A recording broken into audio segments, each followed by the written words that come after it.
alur pelaksanaan pembelajaran PPG dalam jabatan 2022.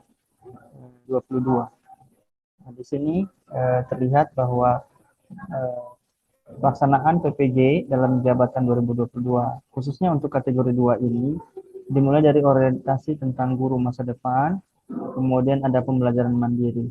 Nah, yang menjadi inti kegiatannya adalah yang warna hijau ini, yaitu pembelajaran PPG dalam jabatan.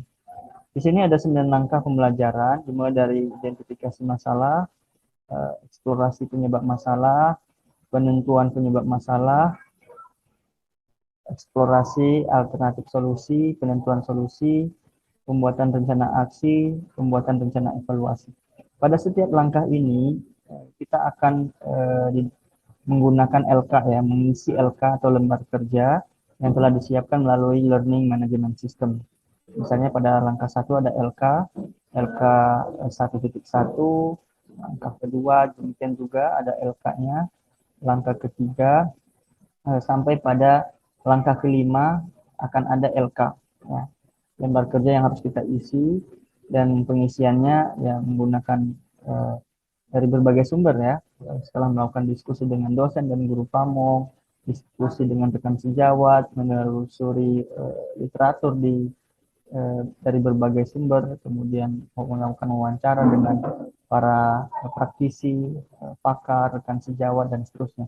Nah, pada langkah ke-6 ini, nah disinilah mulai kesibukan yang sepertinya menurut pengalaman saya, kesibukannya meningkat secara drastis karena kita di sini hanya akan maksudnya kita akan membuat 4 rencana aksi, atau dengan kata lain akan membuat perangkat pembelajaran ya. Jadi ada 4 perangkat pembelajaran, di setiap perangkat itu nanti akan kita desain untuk 2 pertemuan.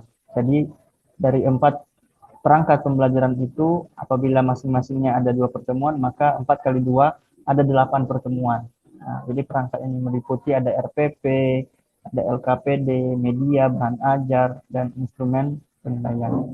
Demikian juga pada langkah ke-7, ini juga membuat instrumen ya, perangkat juga untuk mengevaluasi aksi yang sudah kita lakukan pada saat PPL nanti. Nah, kita merencanakan apa saja, bagaimana cara mengevaluasinya. Misalnya kita membuat lembar observasi, jurnal refleksi guru, mengevaluasi artefak hasil belajar siswa, dan seterusnya. Nah, di sini kita dibimbing oleh dosen dan juga bisa menelusuri literatur ya, untuk bisa melaksanakan pembuatan rencana evaluasi. Lalu setelah ini semua, langkah pertama sampai langkah ke-7 selesai, maka kita akan mengikuti ujian komprehensif. Nah, di sini nanti setiap satu mahasiswa akan diuji oleh 2 orang dosen. Nah, 2 orang dosen dalam ruangan Zoom, karena ini adalah PPG-nya daring ya. Maka kita akan diuji terkait apa saja yang kita sudah persiapkan untuk persiapan PPL. Nah, yang namanya komprehensif ya, jadi artinya seluruhnya akan diuji. Dan ini ada waktu 50 menit ya, untuk setiap mahasiswa. Nah, barulah kemudian setelah ini lulus, kompre, kemudian masuk ke langkah ke-8, yaitu pelaksanaan. Atau dengan katanya kita melaksanakan PPL-nya. Dan PPL ini akan dilaksanakan setiap aksi butuh waktu 12 hari ya. Nah, kalau 12 hari itu ada 2 pertemuan, berarti pertemuan pertama pada 6 hari pertama, pertemuan kedua 6 hari kedua, dan seterusnya. Sehingga akan kalau kita prediksi ya, kalau kita bukan prediksi, maaf, kita hitung, maka ada 8 pekan untuk bisa melaksanakan rencana aksi ini dan rencana evaluasi. Nah, kemudian di bagian akhir dari proses pembelajaran PPG dalam jabatan ini akan ada kegiatan refleksi ya, refleksi akhir dan rencana tindak lanjut.